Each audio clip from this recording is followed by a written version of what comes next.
మనం తినే ప్రతి ముద్ద, అందులో ఉండే ప్రతి గింజ, ఆహారానికి రుచిని తెచ్చే ప్రతి పదార్థం మన ఆరోగ్యాన్ని నిర్ణయిస్తుంది లేదా నాశనం చేస్తుంది.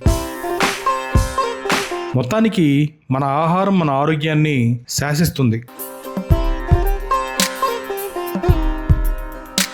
కారం లేకపోతే ముద్ద దిగని మన వంట, అది పొలం నుంచి మన ఇంటికి చేరే వరకు దాని ప్రయాణం వింటే మనకు కారానికి మించిన మంట పుడుతుంది. అందరూ వాడుతుంది, మనము వాడుతున్నాంలే అని చాలా తేలిగ్గా తీసి పారేస్తున్నాం. మనం ప్రకృతి వ్యవసాయం అన్నా ఆర్గానిక్ ఉత్పత్తులన్నా అదేదో మార్కెటింగ్ మ్యాజిక్ మాత్రమే అని సమర్థించుకుంటున్నాం. మన నిస్తేజమే మన తర్వాత తరాల ఆరోగ్యాన్ని అధోగతి పాలు చేస్తుంది. వాళ్ళ ప్రమేయం ఏమి లేకపోయినా కూడా. టైంపాస్ కోసం క్లబ్బులకో, పబ్బులకో, మాల్స్కో, మూవీస్కో వెళ్ళి డబ్బులు వెచ్చించే కన్నా మీ దగ్గరలో ఉన్న రైతుల దగ్గరికి వెళ్ళండి. వాళ్ళు ఏం పండిస్తున్నారో, ఎలా పండిస్తున్నారో చూడండి.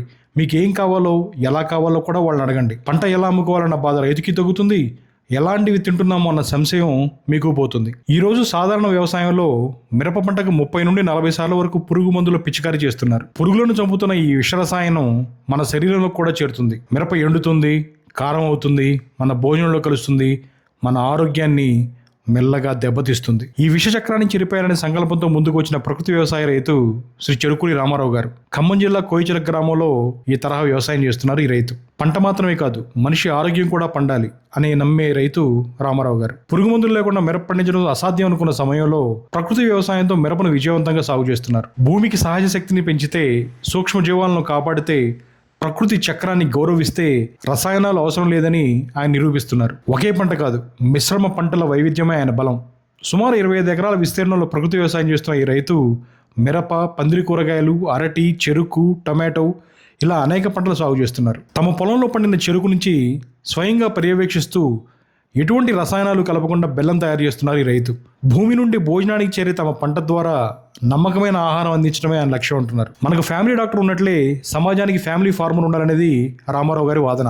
నిజమే కదా, మన ఆరోగ్యాన్ని కాపాడిన వైద్యుడిని ఎంచుకున్నాం, కానీ మన ఆహారాన్ని కాపాడే రైతుని మనం ఎన్నుకుంటున్నామా? మనకు ఆహారం ఇచ్చే రైతును నమ్మి ప్రకృతి వ్యవసాయ పద్ధతిలో పండిన పంటలను ఎంచుకుంటే భూమి ఆరోగ్యంగా ఉంటుంది, రైతు గౌరవంగా బతుకుతాడు, సమాజం రోగాల నుంచి దూరంగా ఉంటుంది.